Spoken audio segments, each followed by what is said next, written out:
Good afternoon po mga kamutya. Kumusta po kayo? Ito na naman po, papakita ko po sa inyo ang aking mga dalawang alaga galing sa dagat. Ewan ko kung anong mutya ito, basta yan ganyan na. Yan. Yan po.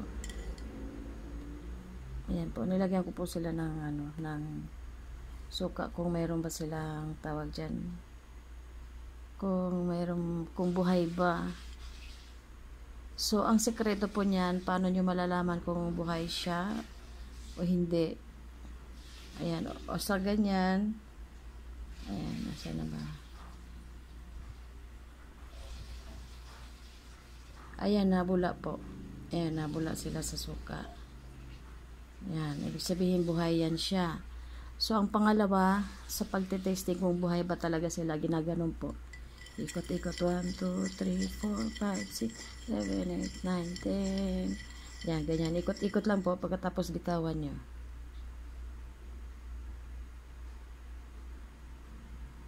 Yun, ayun, diba? Yan, buhay po siya. Yun, ayun, tingnan mo, naglakad. Oh, ang galing Yan.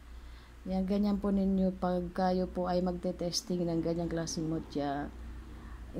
Ano nyo po, sa ganitong klaseng plato po, ito, anong tawag dito?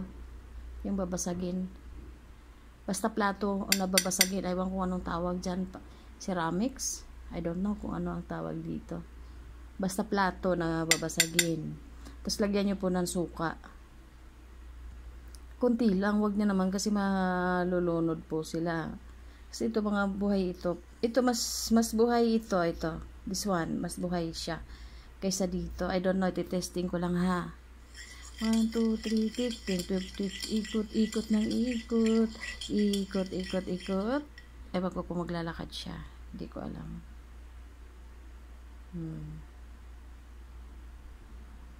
Buhay siya kasi nabula din siya. Ayan o. Meron din siyang energy kasi tingnan mo naglalabo. Ibig sabihin pag ganyan ayaw nila magpakita sa camera kasi nga hindi daw sila artista. Ayan, ganyan. So ibig sabihin sa kanilang dalawa, yan, ito po ay mga nakuha ko. Ito sila is 3 years ago. Nakalagay lang sila doon sa may jewelry box. Nakalagay lang sila. So ngayon tinesting ko siya, ikot-ikotin ko. Pag hindi talaga ito gumalaw, hindi siya gagalaw.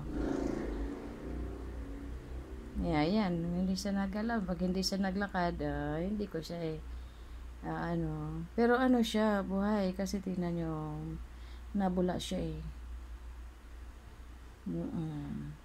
Pero kanina parang naglakad dyan kanina kaso napagod yata kaya ayaw na maglakad. Ayan siya tsura niya.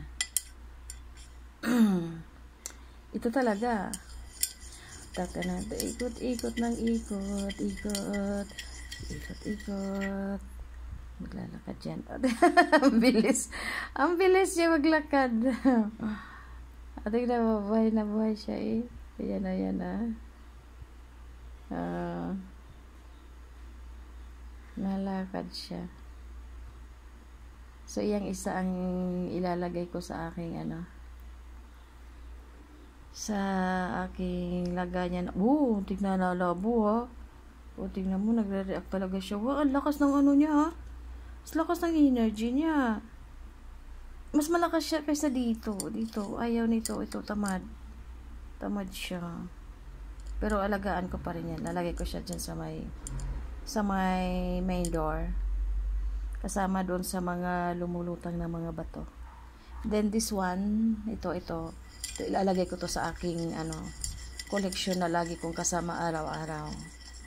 Yan, kasi naglalakad siya. Tingnan mo, ang bilis galing. Tingnan mo, paikot-ikot pa siya. Yeah. Diba? Yun ang mga tinatawag na buhay na mga mutya. Maswerte po ang mga ganyang klaseng mutya na na buhay, kasi po sila po ay hindi lang po sa protection, kundi ang maganda dito, protection siya sa lahat. Halimbawa, mga problema na mga darating sa ating buhay, kaya nating lampasan. Tapos sa business, maganda yan siya sa business, na ibig sabihin sa ating mga struggles dito sa mundo, lahat yan ay malalampasan natin. Yan, kasi protection din yan sila eh. Ay ako kasi naniniwala kasi ako sa mga ganitong mga, ang tawag dyan, mga mutya. Kaya ako talaga nag-aalaga ng mga ganito. Hindi ko lang sila pagtatagalin sa pag-ano sa suka, kasi napapagod din yan sila. Hindi na gumalaw, napagod yata. Hello, galaw-galaw po, galaw-galaw. Galaw-galaw. Asus? Uy, asus? Galing. Diba? O, diba? O, ganyan siya. O, pero ito isang isa hindi tamad. Ganyan lang po yan sila. Na, ano yan sila, mga ono sa ating buhay na ating malalampasan. So, pag mayroon kang ganyan, kung mayroon ka mang ganyan, kung hindi ka naniniwala, hindi yun mag-i-effect, hindi siya mag-i-effect po. So, ibig sabihin, pag tayo may mga ganitong hawak na mga klase ng mutya, isamahan na natin ng pananalig. At syempre, wag, yung tuloy-tuloy lang ang pagdarasal, lalo na ngayon na mga panahon na grabe na. So, dapat lalo pa nating palapit kay God, kay Diyos Ama ang ating buhay, kasi sobra na ang mga ngayon, mga pagsubok, madaming mga trahedya, ang daming nagbanggaan ng mga bus, mga sasakyan, mga motor, at kung ano-ano pang mga trahedyang na nangyayari ngayon 2024. So, mag-ingat-ingat po tayo sa ating mga pagbiyahe. Huwag kakalimutan pong magdasal.